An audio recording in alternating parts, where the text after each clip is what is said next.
I don't want to make a cliche of anything, but this book is genuinely life-changing. Like, it changed your whole perspective on the normal 9 to 5.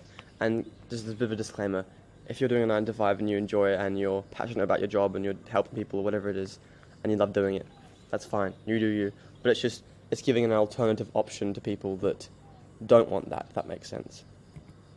So the main idea of this book is working smarter, not harder, and delinking your time from a lot of the useless tasks that someone else can do for you.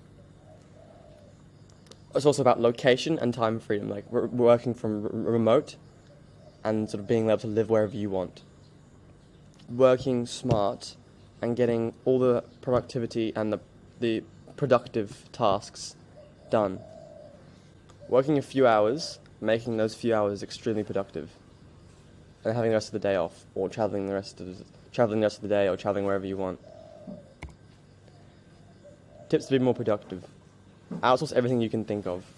This will delink your time from useless activities like checking emails, or obviously they're helpful in some way, but it's just checking emails, making calendar events, replying to emails. Like, these are things that take up a lot of time, and if you can get someone else to do it for you and get them to only send you the really, really important stuff, you delink a lot of your time from checking emails. Like this, he said that he spent 4 hours a day. I think it was 4 hours a day checking emails, which is crazy. 4 hours a day on emails, which is crazy. Now he's got someone else to do it for him, and they forward the email to a certain account, and then he checks it if it's important. So there are many websites like Fiverr and Upwork where you can literally pay someone from India $8 to be a personal assistant for you.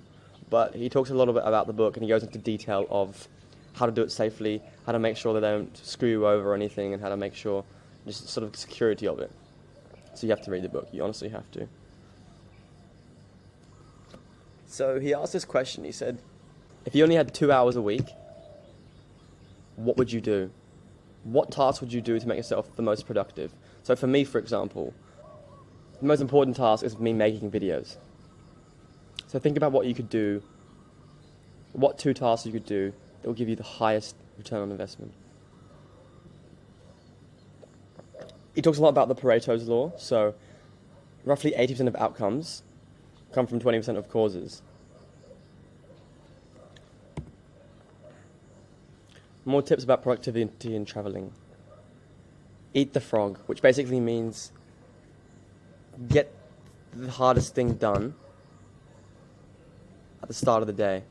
So it's like a psychology term. They'd say, okay, so say for example, if you're given a plate of food, and there was a frog on there, there was a bit of chicken, there was a bit of salad, there was a bit of bread or whatever, what would you eat first? If you don't eat the frog at the start, you're thinking about the whole meal, and you're dreading eating the frog, right?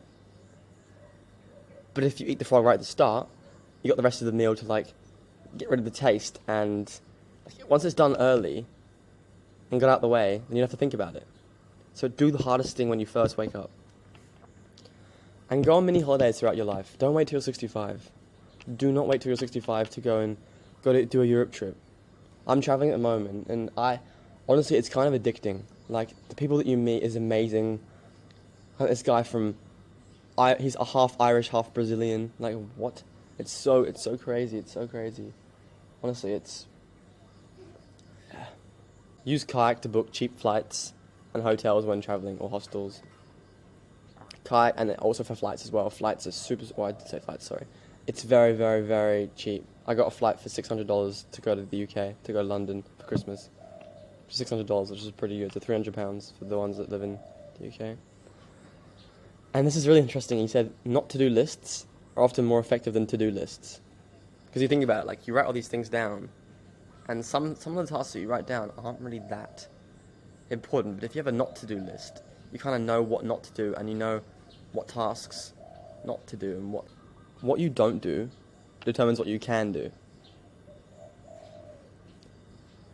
It also says don't go to a meeting with no end time and no agenda, because it's kind of a bit of a waste of time in a way. Because if you're going to a meeting and there's literally no agenda, there's no objective of the meeting, you can just talk for hours and hours and hours just until people get bored. And it's like you could get way more things done, be way more productive if you just spoke of the objective and how you're going to get to the objective or whatever it is.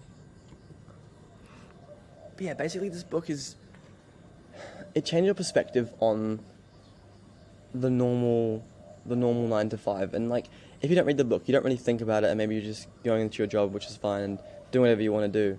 But it changes your perspective, and it makes you realize there's literally another way. There's another way to live, which is weird, and you don't think of it until you read it. It's very, very interesting. You should give it a read. Anyway, see you in the next one.